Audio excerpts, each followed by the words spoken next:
딱 2월이 되면 올해 우리나라 사람들은 어떤 모습으로 살아갈까, 어떤 트렌드, 어떤 삶의 방식으로 살아갈까 하는 것을 살펴보면서 이 세상 사람들과는 구별되게 우리 하나님의 백성, 하나님의 자녀들은 어떻게 살아야 하는가, 이런 관점에서 우리 2월 달에는 말씀을 묵상하고 있습니다.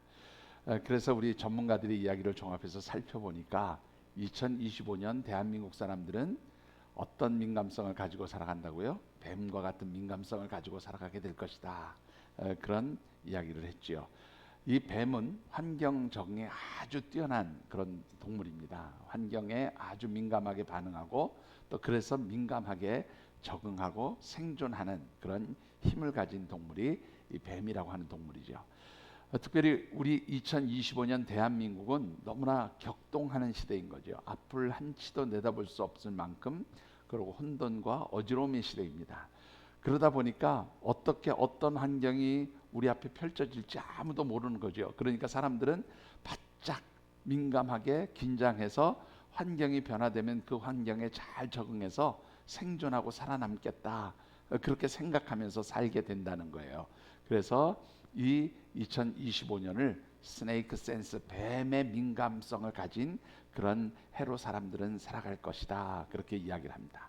그래서 우리는 어떻게 살아가자고 주제를 정했어요. 제가 운을 떼겠습니다. 한번 읽어보시죠. 스네이크 센스의 시대, 영적 민감성을 회복하라. 예, 다시 한번 읽어보시죠. 스네이크 센스의 시대. 영적 민감성을 회복하라. 예, 세상 사람들은 이 세상의 환경 변화에 아주 민감하게 반응할 수 있도록 그렇게 준비하고 또 자기의 어떤 내적 영역에서 그런 능력들을 키우기 위해서 그렇게 자기 자신의 중심으로, 그것도 자기 내면을 중심으로 그렇게 자기를 연단하고 훈련하고 준비하는 그런 해가 바로 2025년이 될 것이다, 그렇게 이야기를 했습니다. 자, 그렇다고 한다면 우리 하나님의 백성들은, 세상 사람들은 환경 변화에 적응하기 위해서 아주 민감한 그러한 상태로 나 자신을 훈련시키고 준비시킨다, 이런 해라면 하나님의 백성들은 어떻게 살아야 할까요? 우리는 하나님께 민감한 영적인 민감성을 가진 하나님 백성들이 되어야 한다는 거예요.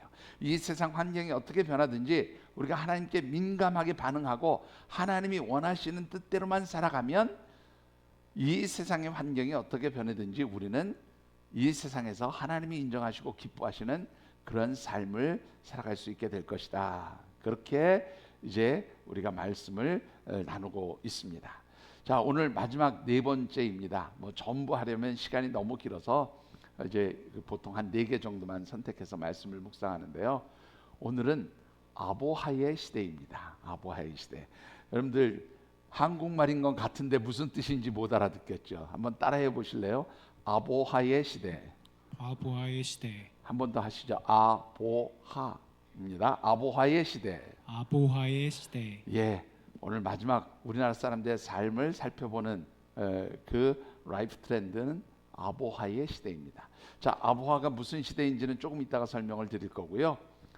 이 아보하의 시대라는 말이 나오게 된 배경에는 한국 사람들이 행복에 대한 생각이 바뀐 데서 이 아보하라는 말이 나오게 되었다는 말씀을 먼저 드리고 싶어요. 자, 무슨 말인가 하면 얼마 전까지 우리나라 사람들은 행복 그러면은 떠올리는 단어가 하나 있었습니다. 뭔지 아세요? 예? 행복을 상징하는, 떠올리는 아주 중요한 단어 하나 있었죠. 작년에 말씀도 드렸었는데 소확행입니다. 소확행. 작지만 확실한 행복을 추구한다. 그게 바로 우리나라 사람들이 가지고 있는 행복에 대한 생각이에요. 자, 우리 어르신들은 절대 그렇게 못 사셨어요. 옛날에는 어떻게 살아야 행복한 거예요? 야, 젊었을 때 돈 열심히 벌어야 돼. 열심히 수고해서 노후를 준비해야지. 그래가지고 막 열심히 수고하고 그 돈 조금 모아서 집 사고 또 돈 조금 모아서 자동차 사고 또 뭐 사고 그렇게 해서 내가 노후에 잘 행복하게 살 거야, 이렇게 살았던 것이 여러분들, 우리 사실 어르신들의 세대라면 요즘 젊은이들은 그렇게 안 산다는 거예요. 한 치 앞도 내다보지 못하는데 무슨 몇십 년 뒤에 내가 무슨 일을 당할 줄 알고 그때를 위해서 지금부터 준비해? 아이, 그거 안 해. 그냥 있는 거 가지고 현재 재미있게 행복하게 살 거야. 작지만 내가 가진 현재의 돈으로 그냥 행복 누리면서 살 거야. 그래서 소확행이에요. 그래서 돈 조금 모이면 에이 그냥 뭐 여행이나 갔다 오지. 그리고 어느 날 훌쩍 여행을 떠나요. 그리고 돌아와요. 그래서 행복해지겠다고 하는 것, 그것이 바로 얼마 전까지 우리나라 사람들의 행복에 대한 생각이었어요. 여러분들, 이 소확행에 있어서 가장 중요한 게 뭔지 아세요? 이 소확행에 의해서 가장 중요한 것은 남의 눈을 의식하지 않겠다는 거예요. 아이고, 쟤는 돈도 없으면서 무슨 돈 좀 모아가지고 살 궁리를 해야지. 뭐 돈 조금 모이면 뭐 한다고 여행 가고, 돈 조금 모이면 뭐 지 좋아하는 거 뭐 산다고 돈 다 쓰고, 저렇게 살다가 어떻게 저기 나중에 잘 살겠어? 저렇게 살면 망할 거야. 남들이 이렇게 얘기하고 남들이 어떤 시선을 보여줘도 그냥 아이든 너무 나는 아무 상관없어요. 당신이 나에게 뭐라고 하든지 나는 나만 행복하면 돼요. 이게 바로 소확행의 가장 중요한 핵심이에요. 그런데 어느 날부터 이 소확행의 생각들이 바뀌기 시작했다는 거예요. 왜요? 왜 바뀌었을까요? 여러분들, 옛날에는 누구 눈 의식하지 않았어요? 남의 눈 의식하지 않았어요. 그냥 나만 행복하면 돼요. 근데 내가 행복한, 작지만 내가 행복하게 사는 것을 보여주려고 하다 보니까 뭐가 생기기 시작했냐면, 요거 가지고 남들이 나를 행복한 삶을 살고 있다고 인정해 줄까? 남들이 볼 때 조금 더 큰 걸 보여줘야 사람들이 행복하다고 생각하지 않겠어? 이렇게 생각이 바뀌었어요. 그러다 보니까 작은 행복을 찾는 게 아니라 점점점 조금 더 커지고 조금 더 커지는 이런 행복을 찾기 시작했다는 거예요. 그러다 보니까 누구의 눈을 의식해요?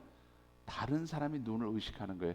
다른 사람들이 볼 때 내가 행복해 보일 수 있도록 하기 위해서 나는 더 큰 거를 좀 해야 돼. 큰 거 보여줘야 돼. 이런 생각들이 나타나기 시작한 거예요. 문제는 그러다 보니까 어떤 문제가 생겨요? 감당 못할 일이 생겼어요. 자, 옛날에는 그냥 동남아만 갔다 와도 행복하다고 그렇게 사람들 앞에 자랑했는데, 동남아 가는 게 무슨 행복하다고 그걸 자랑하냐? 한마디 듣고 나니까 이씨 자존심 상해. 어디를 가야 돼? 유럽으로 뛰어야 돼요. 갑자기 여행 경비가 몇 배로 뛰어요? 3배로 뛰어요. 동남아 갔을 때는 카드 서비스 받아서 한 2-3달만 고생하면 갚을 수 있었는데, 유럽 한번 뛰고 났더니 얼마를 갚아야 돼요? 1년 내내 쎄빠지게 카드빚 갚아야 되는 거예요. 그러다 보니까 이게 잠시 행복한 것 같았는데 뭐가 사라지기 시작했어요? 갔다 와서 행복하지 않아. 갔다 와서 별로 행복해지지 않아. 그래서 이렇게 사는 게 행복이 아닌 것 같구나. 행복을 바꿔야 되겠다. 그래서 나타난 단어가 아보하예요.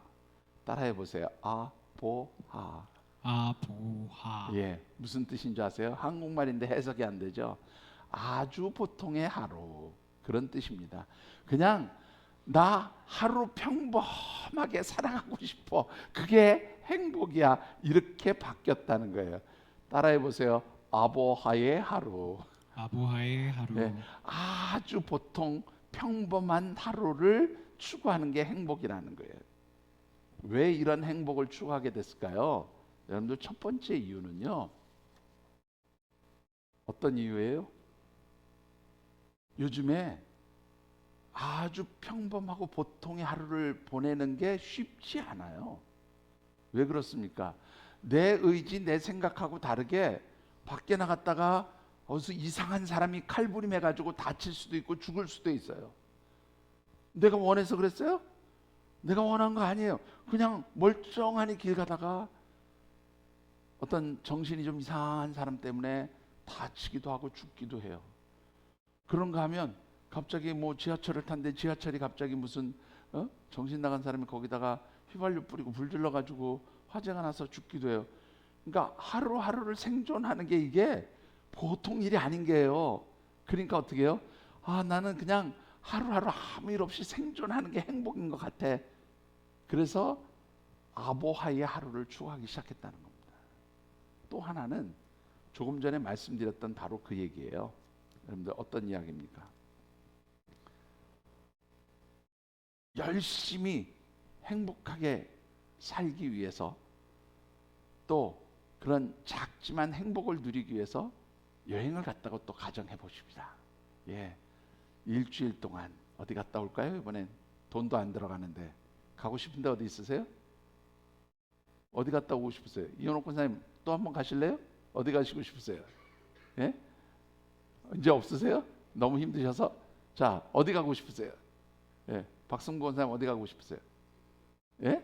아이고 좀 돈도 안 들어간다는데 좀 크게 쓰시지. 꼭 제주도예요. 예? 자, 어디 가고 싶으세요? 뭐 어디든지 좋아요. 미국 가시든지 뭐 유럽을 가시든지 어디든지 갔다 오세요. 마음껏. 문제는 가서 놀 때는 행복했어. 그죠? 그런데 이제 집에 들어와서 출근할 생각을 하니까 앞이 캄캄해. 좋을 때 좋았던 것 같은데 이제 좋을 때를 생각하니까 갑자기 내 하루하루가 뭐해졌어요? 불행해졌어요. 그죠? 열심히 재밌게 놀 때는 행복한 것 같았는데 그 행복한 것 같은 것 때문에 내 일상의 삶이 리듬이 깨졌어요. 행복해지지 않았어요. 다시 출근할 생각하니까 끔찍해요. 이게 행복이 아니구나. 그냥 아무런 변화 없어도 돼. 나 그냥 일상에서 소소하게 누리는 것만 가지고도 행복할 수 있어. 굳이 외국 안 가도 돼. 그냥 하루하루 행복하게 살 거야. 그래서 행복에 대한 개념이 바뀌었다는 거예요. 예. 그냥 평범하게 매일매일 하루하루 살아가는 것, 이게 진짜 행복인 것 같아 라고 생각하면서 이런 행복을 추구하기 시작했다는 겁니다. 문제는 하나님의 백성들은 그럼 어떻게 살아가야 행복하게 될 거냐라는 거예요. 세상 사람들은 나 아무 일 없이 평범하게 하루를 무사히 보냈으면 그걸로 행복하고 감사하고 살 거야 그랬는데, 하나님의 백성들은 어떻게 하는 게 행복하게 사는 걸까라는 거예요. 하나님의 백성들은 여기서 아주 중요한 차이가 하나 있어야 돼요. 세상 사람들은 그 하루에 아무 일 없이 행복해질 거라고 바라는 것, 그리고 그것이 이루어질 때 행복해진다고 생각하지만, 하나님의 백성들은 나 오늘 어떤 일이 일어날지 아무것도 몰라. 그런데 누가 있어서 행복해? 하나님이 있어서 나는 행복해 라고 바꿔야 된다는 겁니다. 그래서 오늘 설교 제목이 아보아의 시대는 누구를 기억하며 사는 게 행복이에요? 하나님을 기억하며 사는 것이 행복이다. 그런 말씀을 드리고 싶습니다. 자, 오늘 주신 말씀을 통해서 먼저 묵상해 보고 싶은 것이, 정말로 이 아보하, 아주 보통의 하루를 아무 일 없이 일상의 삶을 지내는 것처럼 그렇게 지내면 정말 행복해질까요? 여러분들 어떻게 생각하십니까? 안장로님, 그냥 일상에 아무 일 없이 하시던 거 하시면 행복해지실까요? 예? 제가 무슨 말 할지 몰라서 대답을 못 하시는군요. 예, 결론은 행복해지지 않는다라는 거예요. 이게 솔로몬이 하는 얘기입니다. 자, 왜 행복해지지 않을까요? 왜 아주 보통의 하루, 아주 평범한 보통의 하루를 보내면서 행복을 누리는 것이 불가능해질까요? 그 이유를 솔로몬은 인간 삶에 있어서 가장 기본적인 조건 중에 하나인 재물을, 돈을 가지고 설명을 하고 있습니다. 이 돈을 가지고 우리는 아주 평범한 하루의 행복을 찾기가 쉽지 않아요. 그렇게 얘기하고 있는 거예요. 왜 그럴까요? 왜 돈하고 하루의 평범한 일상의 행복을 연결시켰을까요? 여러분들, 아무리 평범하고 보통의 하루를 보내려고 해도 뭐 없으면 안 돼요? 예? 아무것도 안 하고 그냥 가만히 평범한 하루를 보내고 싶어도 뭐 없으면 안 돼요? 여러분들은 가만히 앉아 있어도 뭐가 다 생기는 모양이군요. 예? 뭐니 해도 머니가 없으면 살아갈 수가 없어요. 그러니까 돈이 있어야 아주 평범한 보통의 하루도 행복하게 살 수 있는 거예요. 그렇지 않습니까? 여러분들 인정하기 싫으신가 봐요. 예? 뭐 여러분들은 다 믿음이 있으신 분이니까 뭐 돈 까짓거 뭐 이러고 사시는지 모르겠는데, 세상 사람들이 그렇다 그 말이에요. 아무리 평범하게 하루를 행복하게 살고 싶어도 기본 베이스로 뭐가 있지 않으면 안 돼요? 돈이 없으면 불가능하다 그 말이에요. 그런데 이 돈 때문에 결국은 행복해지지 않는다. 그게 지금 솔로몬이 주장하는 내용이에요. 여기까지는 다 동의하시죠? 자, 왜 돈 때문에 행복해지지 않을까요? 첫 번째 이유는요. 돈 때문에 사람들은 자족할 수 없어서 행복하지 못해요. 10절의 말씀을 같이 받들어 읽어보겠습니다. 은을 사랑하는 자는 은으로 만족하지 못하고 풍요를 사랑하는 자는 소득으로 만족하지 아니하나니 이것도 헛되도다. 자, 여기서 말하는 은은 케세프라고 하는 단어를 쓴데요. 우리말로는 은이라고 그렇게 번역을 했지만 원문의 뜻에 더 가깝게 번역을 한다면 돈이라고 번역을 하는 게 더 좋아요. 여러분들 돈 다 좋아하시지요? 아이고, 역시 우리 하늘샘교회 성도들은 경건한 분들만 계셔가지고 돈 좋아하시죠 물어봤더니 아무도 참 감사해요. 제가 돈 안 좋아하시는 분들하고 신앙생활을 하게 돼서. 근데 저는 좋아해요. 여러분들은 안 좋아해요. 여러분들 돈 안 좋은 분 계세요? 다 돈 좋아하시죠? 근데 여기 이런 얘기를 하고 있습니다. 돈을 사랑하는 자가 돈으로 만족함을 누리지 못한다. 이 만족하다라는 말은요, 완료형으로 써야 이게 만족이 끝난 거예요. 제가 이 말씀을 좀 예를 들어서 설명할게요.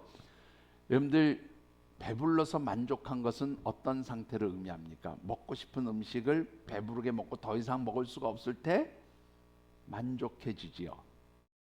안 그렇습니까? 더 먹을 수 있어요? 딱 더 이상 들어가면 이제 꼴까닥 더 이상 못 들어가. 그러면 만족해 하잖아요. 너무 많이 먹어서 소화제 먹어야 돼. 그게 만족한 상태잖아요. 그러면 끝나는 시점이 있단 말이에요. 완료되는 시점이 있단 말이에요. 근데 만족하지 못하는 거는 아직도 안 채워진 거예요. 그러니까 계속 어떻게 해요? 부어야 돼요. 집어넣어야 돼요. 근데 넣어도 뭐가 없어요? 끝이 없어요. 그게 만족하지 않은 상태예요.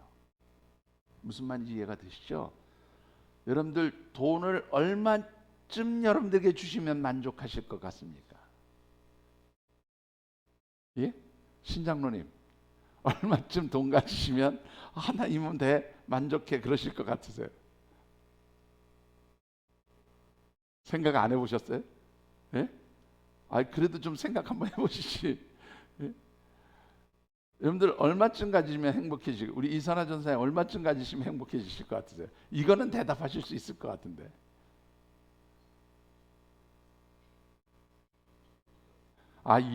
이미옥 전사님 더 확실한가 봐요. 얼마쯤 가지면 행복하실 것 같으세요? 예? 여러분들 어떻습니까? 돈 얼마나 가지면 행복해질까요? 방장로님이 대답하실래요? 조금이 얼만데요? 예? 10억. 예. 10억 가지면 행복해지실 것 같으세요? 여러분들 미국 뉴욕 시민들은 수도세를 안 내요. 왜 그런지 아시죠? 예, 록펠러 재단에서 그 수도 시설을 다 만들고 거기에 들어간 모든 비용을 록펠러 재단에서 다 됩니다. 그래서 지금도 수도세를 안 내요. 수도 공짜로 먹습니다. 수돗물을. 이 큰 부자인 록펠러가 기자들이 와서 물었어요. 아유 회장님 이제는 뭐 너무 돈이 많아서 당시에 세계 제1의 부자였으니까 돈 이제 그만 버셔도 행복하시겠어요? 그랬더니 이분이 뭐라고 대답할게요? 아니요 조금만 더 벌었으면 좋겠어요. 세계 제1의 부자가 조금만 더 벌었으면 좋겠어요. 돈은 절대로 우리에게 만족함을 주지 않는단 말이에요. 자족하게 만들지 않는다는 게 이게 돈의 특징이에요. 두 번째로 보시죠. 풍요. 이 풍요라는 말은 많다는 말이에요. 하몬이라고 하는 단어를 쓰는데요.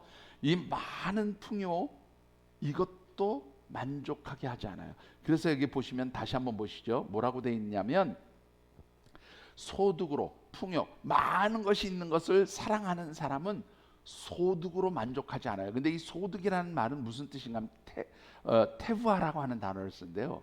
여러분들이 열심히 땀 흘려 수고해서 월급을 받고 급여를 받고 혹은 기업을 경영해서 이득을 남겨서 돈을 벌잖아요. 그게 소득이죠.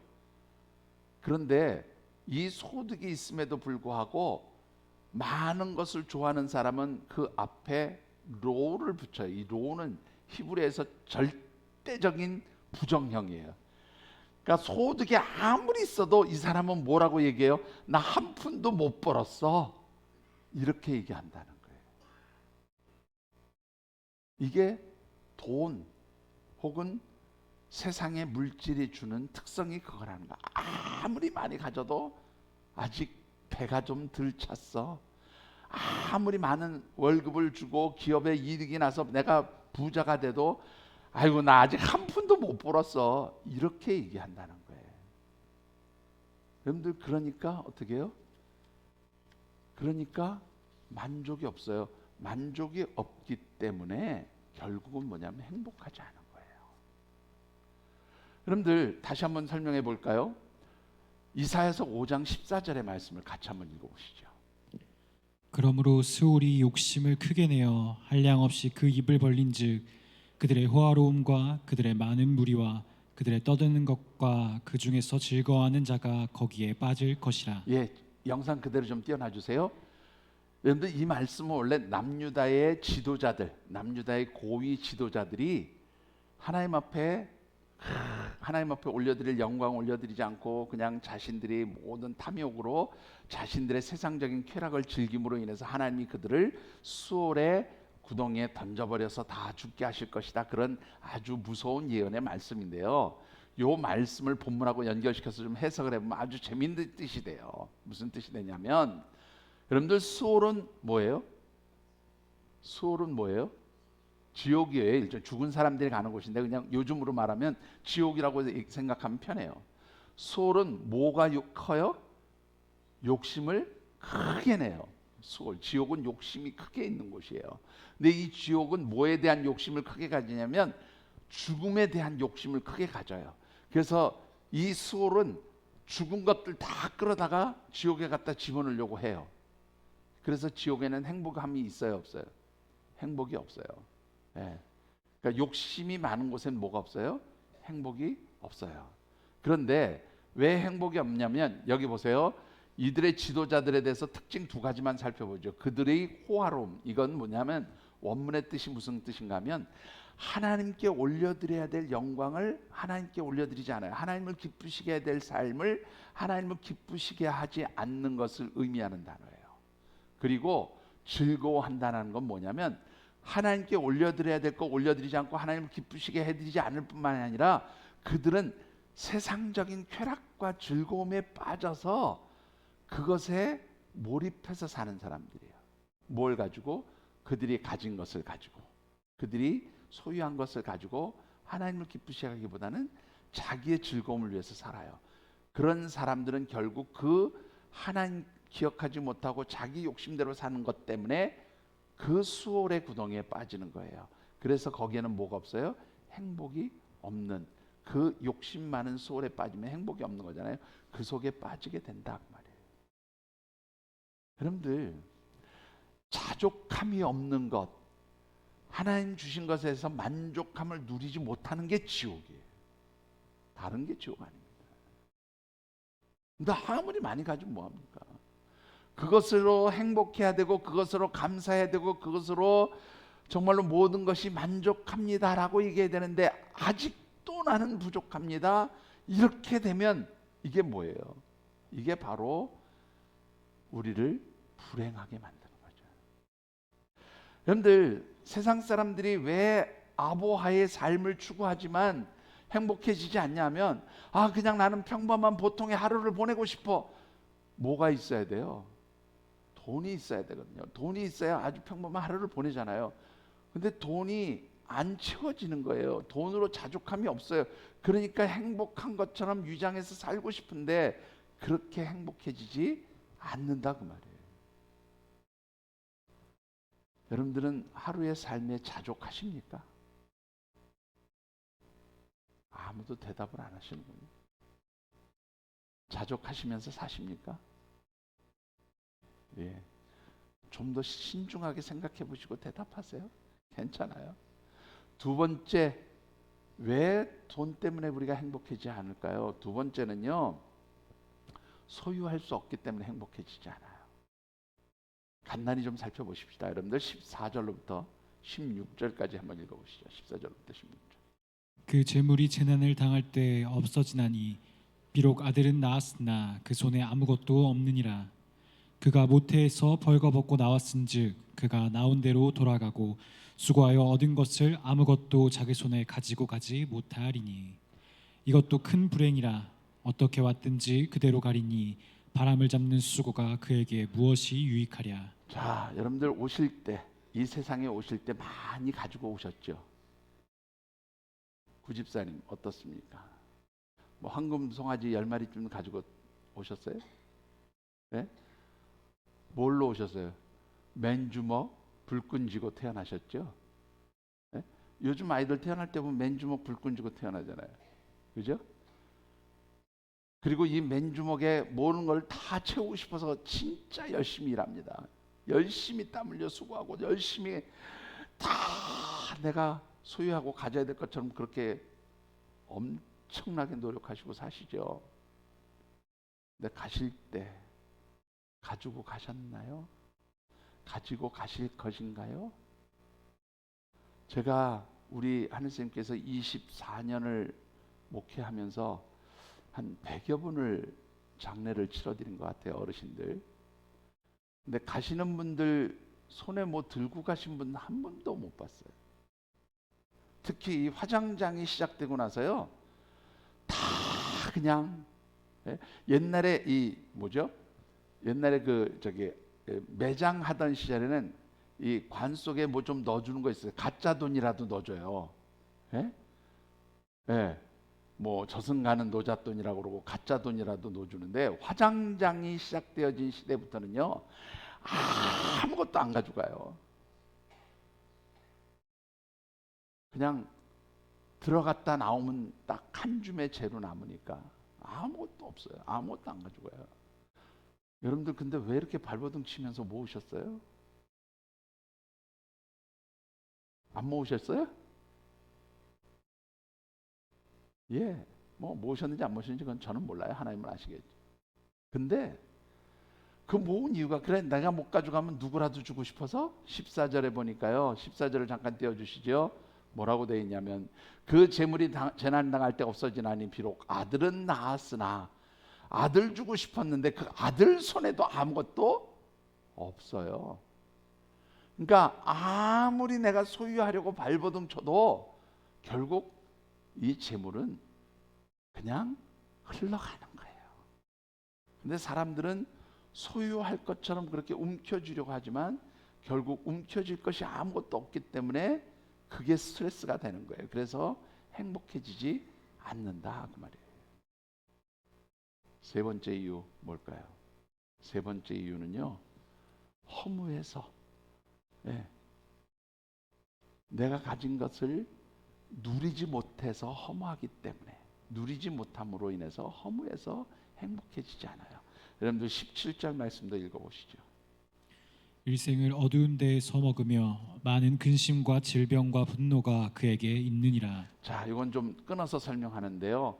일평생을 어두운 데서 먹는다는 말은 이게 뭐냐면 열심히 돈 벌기 위해서 막 땀 흘려 수고하는 것이 밝은 대낮에 다니지 못하는 사람처럼 그렇게 힘들고 어려운 자리에 들어가서 어둠 속에 헤매는 것처럼 그렇게 고생하면서 돈을 번다 그 말이에요. 은유적으로 표현한 거예요. 비유적으로. 돈 버는 거 쉬운 분이 있으세요? 돈 쉽게 벌어보신 분? 예? 여러분들 흔히 뭐 주식 잘해가지고 돈 쉽게 버는 사람 있어. 제가 주식해서 돈 벌었다는 사람들 조금 알아요. 몇 사람 본 적 있어요. 근데 이 사람들요 잠 제대로 못 잡니다. 밤새도록 뭐 보는 줄 아세요? 미국 시장 봐요. 미국의 주식 시장이 어떻게 됐나, 어디 시장이 어떻게 됐나, 뭐가 어떻게 됐나.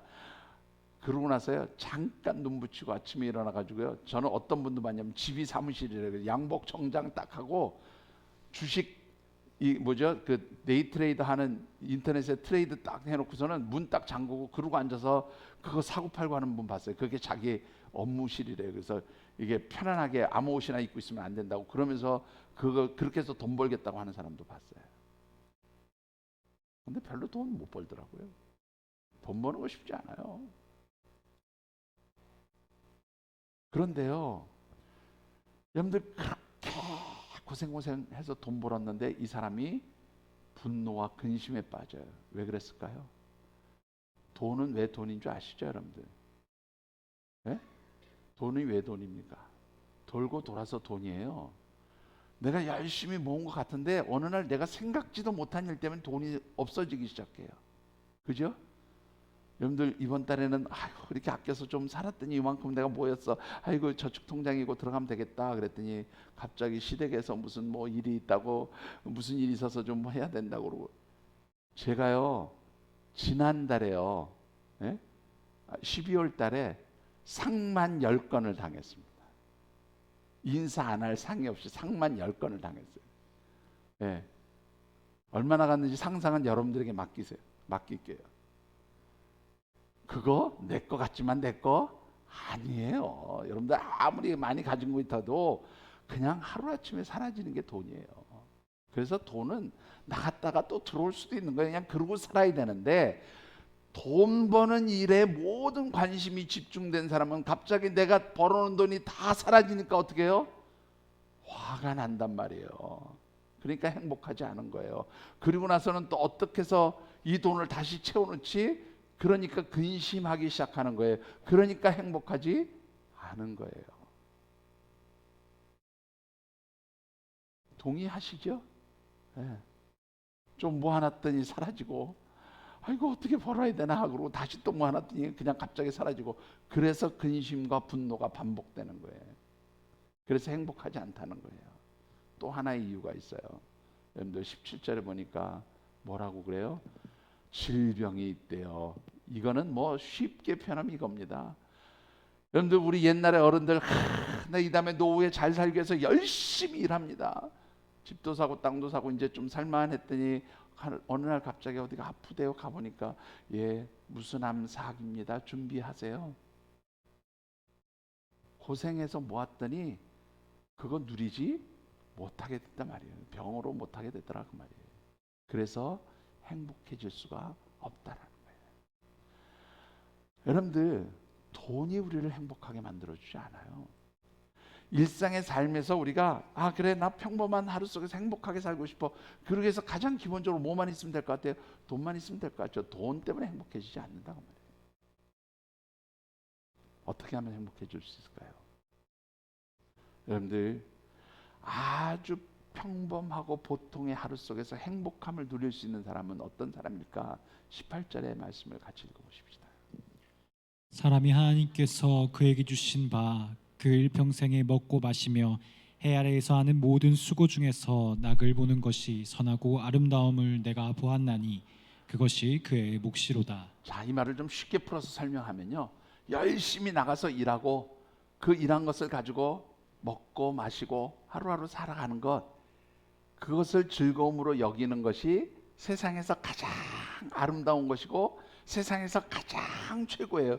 그것이 가장 행복한 삶이에요. 동의하시죠? 열심히 나가서 벌었어요. 그거 가지고 하루 잘 먹고 살 수 있게 됐어요. 그래서 나는 행복해. 그래서 나는 즐거워. 그게 최고의 행복이라는 거예요. 최고의 즐거움이라는 거예요. 그게 최고 아름다운 삶이라는 거예요. 그런데 여기에 전제되는 게 하나 있어요. 그것을 누가 주시는 것이다? 하나님이 주시는 것이다 라는 거예요. 내가 열심히 일해서 행복해지는 게 아니라 내가 하루 즐겁게 일했다고 해서 행복해지는 게 아니라 그것을 누가 주시는 거예요? 하나님이 주신다는 것을 인정할 때 행복해진다는 거예요. 그러면 왜 내 삶의 일상이 하나님께로부터 온 것임을 인정하는 게 중요하냐? 여러분들 전도서 12장 1절에서 2절 말씀을 참고 말씀을 한번 읽어보시죠. 1절만 읽으셔도 돼요. 1절만 읽어보십시다. 너는 청년의 때에 너의 창조주를 기억하라. 곧 곤고한 날이 이르기 전에 나는 아무 낙이 없다고 할 해들이 가깝기 전에. 한마디로 말하면 이 뒤에 기억하라 그 뒤에 나오는 다 끝까지의 말씀은요. 인생의 황혼이 오기 전에 그 말이에요. 똑같은 날을 여러 개로 표현한 건데 인생의 노년 황혼이 오기 전에 젊은 시절에 하나님을 기억해라. 왜? 하나님을 기억하고 살아가는 삶이 진짜 행복해지는 삶이기 때문에 그런 거예요. 솔로몬이 모든 것을 다 누려본 왕이잖아요. 정말로 부자였잖아요. 해보고 싶은 거 다 했잖아요. 그런데 그 노년의 솔로몬이 하는 얘기가 뭐예요? 모든 것이 헛되고 헛되니 헛되고 헛되도다. 다 헛되도다. 여기서 끝나면 허무주의로 끝나는 거예요. 그러면 어떻게 살아야 돼요? 그냥 자살해요. 허무주의에 빠지면 자살합니다. 근데 솔로몬이 그렇게 살다 보니까 깨달은 게 있어요. 아, 내 삶이 헛되지 않게 되고 내 삶이 진짜 행복해지는 것은 누구를 기억할 때? 창조주 하나님을 기억할 때 행복해지는구나.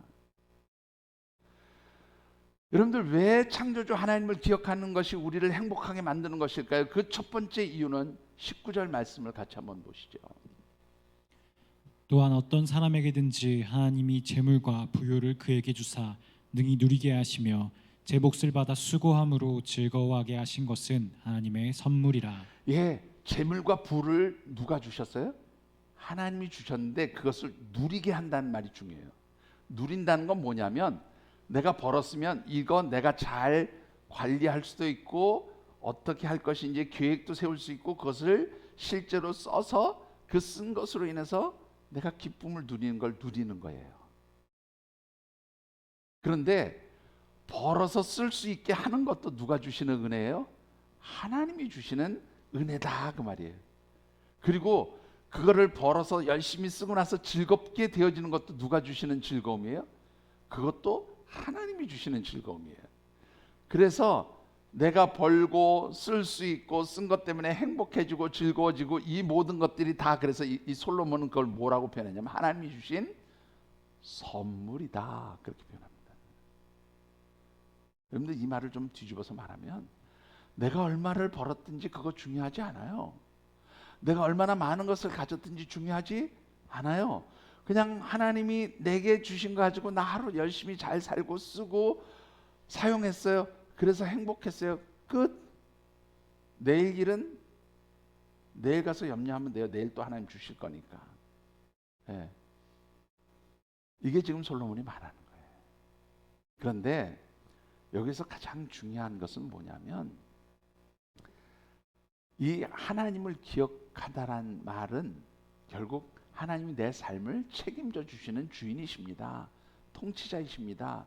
이거를 인정할 때 내가 행복해질 수 있다 그 말이에요. 왜? 종은 누가 다 책임져 줘요? 주인이 책임져니까 하나님이 내 삶을 다 책임져 주실 거예요. 그러니까 나는 어떤 상황에서든지 그냥 하나님이 주신 것으로 행복할 거예요. 이게 바로 아주 평범한 보통의 하루를 만들어가는 지혜인 거예요. 세상 사람들은 아주 평범한 보통의 하루를 살아가려고 하지만 안 좋은 일 생기고 기분 나쁜 일 생기고 불편한 일 생기면 그날은 행복한 날이 아니에요. 그날 행복한 날이 아니에요.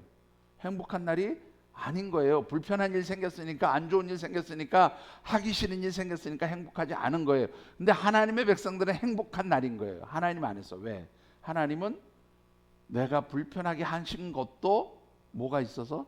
하나님 뜻이 있어서 주신 거야. 합력해서 선을 이루게 하실 거야. 그러니까 나는 안 좋은 일 당해도 뭐예요? 행복해, 감사해. 이게 바로 차이점인 거예요. 이해가 되시죠? 예. 두 번째 이유는요, 하나님을 신뢰하는 사람은 모든 것이 합력하게 하시는 하나님의 그 손길을 믿기 때문에 행복한 거예요. 그래서 안 좋은 일도 행복할 수 있어요. 하나님 내 삶의 주인이시니까 행복하게 만들어 주실 것을 믿으니까. 두 번째 이유는 빌립보서 4장 11절에서 13절까지 말씀입니다. 같이 읽어보시죠. 내가 궁핍함으로 말하는 것이 아니니라. 어떠한 형편에서든지 나는 자족하기를 배웠노니 나는 비천에 처할 줄도 알고 풍부에 처할 줄도 알아. 모든 일 곧 배부름과 배고픔과 풍부와 궁핍에도 처할 줄 아는 일체의 비결을 배웠노라. 내게 능력 주신 자 안에서 내가 모든 것을 할 수 있느니라. 예, 사도 바울이 로마의 감옥에서 쓴 글입니다. 나 부자 돼도 만족해. 그런데 가난해져도 나는 자족할 수 있어. 많아도 부족해도 풍성해도 가난해도 나는 행복하게 살 수 있어. 누구 때문에? 하나님 때문에. 내게 능력 주시는 하나님 안에서 나는 모든 게 자족할 수 있어. 만족할 수 있어. 이 고백을 할 수 있다는 거예요. 여러분들, 아무리 많이 가져도 하나님이 자족함의 비결을 주시지 않으면 불행한 거예요. 근데 하나님이 내 삶의 통치자가 되시고 주인이 되심을 고백하는 사람은 내가 가진 것과 상관없이 그냥 하나님이 처하게 하신 모든 것이 뭐예요? 내게 주시는 은혜인 거예요. 그래서 행복한 거예요. 그래서 감사한 거예요. 그래서 그 자리에서도 늘 자족할 수 있는 거예요. 하나님, 누구는 월급을 300만 원을 받는데 나는 50만 원도 못 받아요. 우리 장로님들이 일주일에 저기 시니어 클럽 가서 6일 중에 3일 일하시는 분이 있고 이틀 일하시는 5일 일하시는 분이 있어요. 5일 중에 3일하고 5일 중에 5일 다 하시는 분이 있어요. 맨날 그래요. 저기는 중공무원이고 우리는 뭐 알바생이고 뭐. 여러분들, 그게 비교해서 그런 게 아니라 그냥 그거 주신 것만 가지고도 자족하면서 행복해 하시면서 그런 얘기들을 하세요. 그냥 누구는 많이 받고 누구는 적게 받고 그래서 너는 많이 받으니까 행복하겠다, 나는 적게 받아서 불행하다, 이 얘기가 아니에요. 지금 당신들이 받는 거 가지고 이것도. 그래서 우리 어르신들 별명이 뭔지 아세요? 준공무원이에요. 나라에서 주는 돈 받으니까. 여러분들 여기 공무원 계세요? 공무원이 얼마나 좋은 직장인지 모르시죠? 우리 어르신들이 준공무원으로 행복해하고 사세요. 매일매일. 예. 하나님 찬양하면서. 예. 여러분들, 하나님을 아는 사람, 그래서 그 하나님께 내 모든 삶을 맡기고 하나님 주신 능력을 의지해서 사는 사람은 그냥 행복한 거예요.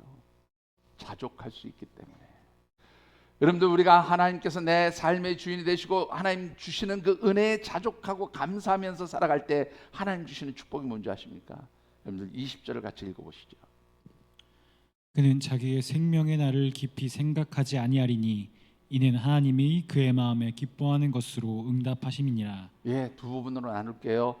생명의 날을 깊이 생각하지 않는데, 생명의 날은 살아온 날, 살아갈 날을 다 의미해요. 무슨 말인지 아시죠? 지금까지 살아왔던 날, 앞으로 살아갈 날, 나 신경 안 써. 어떻게 되든지. 왜? 지금까지 살아왔던 것도 누구 은혜로 살았어요? 하나님 은혜로 살았어. 그러니까 내가 어떻게 살았든지 그 삶의 결과는 누가 다 책임져 주세요? 하나님 책임져 주시니까 난 신경 안 써.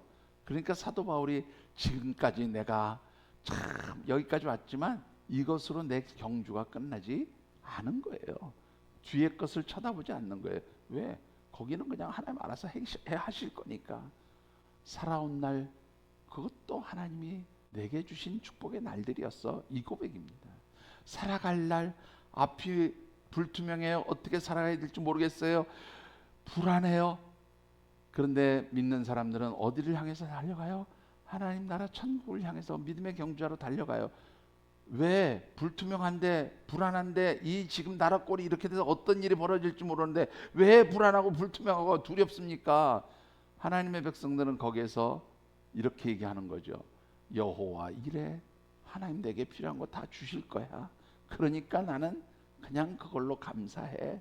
이게 바로 하나님 백성들이 살아갈 날, 살아온 날을 걱정하지 않는다고 말이에요. 신경 안 쓴다고 말이에요. 그리고 두 번째로는요, 그렇게 사니까 하나님이 뭘 주세요? 그 마음에 기뻐하는 것으로 응답한다. 이 기뻐하는 것이란 말을 두 개로 나눠서 설명했는데, 응답이라는 말은요, 여러분들 어떤 뜻인가 하면 두 가지 뜻이 있어요. 하나는 말 그대로 하나님이 응답해 주셨다, 내가 원하는 것을 주셨다, 그렇게 해석할 수 있어요. 그러면 내가 원하는 것을 하나님께 기도했더니 하나님이 응답해 주셔서 나는 마음이 기뻐요, 그런 뜻이 되죠. 그런데 이 말씀을 이렇게도 번역할 수 있어요. 응답이라고 하는 이 말로 번역된 히브리어가 점령하다, 그런 뜻도 돼요. 그런 단어로도 써요. 그러면 이거는 어떻게 해석이 되냐면, 내 상황이 어떠하든지 하나님의 기쁨이 나를 점령했어요. 그래서 나는 행복해요, 이런 뜻이 돼요. 뭐 일어나 저래나 똑같이 하나님의 기쁨이 늘 풍성해서 나는 어떠한 삶의 자리에서도 행복합니다. 이 고백을 할 수 있게 된다는 것입니다. 여러분들, 아보아의 하루 속에서 하나님 때문에 행복한 하루가 되시기를 주의 이름으로 축원합니다. 하나님이 함께 하셔서 행복한 하루, 하나님께 맡겨서 행복한 하루 되시기를 바랍니다. 말씀을 맺습니다. 찰리 멍거라는 분이 있어요. 이 별명인데요. 원래 이름은 찰스 토머스 멍거라고 하는 분입니다. 누구냐면 2023년 11월 28일인가 돌아가신 분인데 세계적인 투자가 워렌 버핏의 친구예요. 파트너였고 가장 신뢰하는 친구고 동업자고 똑같이 하버드 출신의 그 친구들이거든요. 이분들은 엄청나게 돈을 많이 벌었는데요. 이분이 뭐 여러분들에게 좀 쉽게 설명하면 어떤 일을 했다고 그러면 쉬울까? 한국의 코스트코 있죠. 그 코스트코의 그 전체 미국 전체 코스트코의 이사까지 하셨던 분이에요. 돈 많이 벌으신 분입니다. 이분이 이런 말을 해요. 행복한 삶을 위한 제 첫 번째 원칙, 제1 원칙은 기대치를 낮추는 것이다. 무슨 말이냐면 비현실적인 기대를 가지고 계속해서 그것을 이루려고 하다 보면 뭐가 사라져요? 안 채워지니까 행복하지 않다는 거예요. 그냥 기대치를 낮추면 낮춘 것 때문에 행복해질 수 있다 그런 말입니다. 똑같은 이야기인데 이 책도 한번 재밌게 읽어보실 수 있는데 돈의 심리학이라는 책이 있어요. 모건 하우저라고 하는 그런 분이 쓴 책인데요. 돈과 관련된 아주 다양한 이야기를 심리학적으로 풀어놓은 책입니다. 한번 읽어보시면 재밌어요. 예. 김희정 권사님 꼭 읽어보세요. 업무에 도움이 되실 겁니다. 예. 근데 이분이 작년 2월달에 낸 책이 또 한 권 있어요. 꼭 1년 전의 책이니까 최신판이라고 할 수 있는데 불변의 법칙이라는 책이 있는데요. 이 책에서도 그 찰스 멍거하고 똑같은 얘기를 합니다. 세상에 변하지 않는 23가지의 이야기를 하고 있는데 여러분들 무슨 얘기를 하냐면 행복해지는 제일 원칙이 뭔지 아니에요? 그건 변할 수 없는 법칙이라는 거예요. 그거는 기대치를 내려놓으라는 거예요. 똑같은 얘기를 합니다. 기대치가 높으면 할리우드 스타도 행복해지지 않는데요. 할리우드 스타도 불행하게 만들 수 있다는 거예요. 여러분들 할리우드 스타 얼마나 잘 사는 사람들이 돈 많은 사람들 많아요. 그런 사람도 자기 기대치가 높으면 채워지지 않는 것 때문에 늘 낙심하고 절망한다는. 그런데 아무리 가난해도 기대치가 낮은 사람은 행복해질 수 있는 거예요. 아, 우리 차 없어. 툴툴거려도 중고차 하나만 있어도 행복해질 것 같아. 그러면 그것으로 행복해져요. 제가 여러분들 아시겠지만 우리 교회 건축 끝나고 제일 어려워서 차 다 망가지고 버린 적이 있어요. 근데 어느 날 100만 원짜리 차를 누가 갖다 주셨어요. 그때 몇 년 된 차였냐면 23년 된 차였어요. 근데 그게 그렇게 좋은 차로 보일 수 없더라고요. 제가 그 차를 8년을 탔어요. 진짜로. 진짜 행복하게 탔어요. 남들은 뭐라 그러는데 난 잘 만나가는데 왜? 그러고 탔어요. 여러분들. 그리고 지금 여러분들이 사주신 저 차를 타고 다니는데요. 여러분들 기대치가 낮으면 그냥 행복해지는 거예요. 그게 하나님 은혜로 사는 거예요. 여러분들의 마음을 하나님 앞에 내려놓으시기 바랍니다. 원하는 것, 여러분들에게 채우기 원하는 것 하나님 앞에 내려놓으시고요. 그냥 하나님께 맡기세요. 그것이 바로 창조주 하나님께서 주신 은혜를 누리는 비결인 줄 믿습니다. 기도하겠습니다. 주신 말씀 붙들고 한 달 동안 우리에게 주신 언약의 말씀대로 하나님 우리의 삶이 영적으로 하나님 앞에 민감해지기를 원합니다. 하나님 저희들 도와주십시오. 우리 각자 느끼고 깨닫는 대로 결단하면서 기도하겠습니다. 하나님 특별히 내 삶이 행복하기를 원합니다. 하나님 안에서 하나님 주신 은혜를 자족함으로 행복해지기를 원합니다. 하나님 도와주십시오. 각자 느끼고 깨닫는 대로 결단하며 기도하겠습니다. 사랑의 아버지 하나님, 하나님의 도우신 은혜를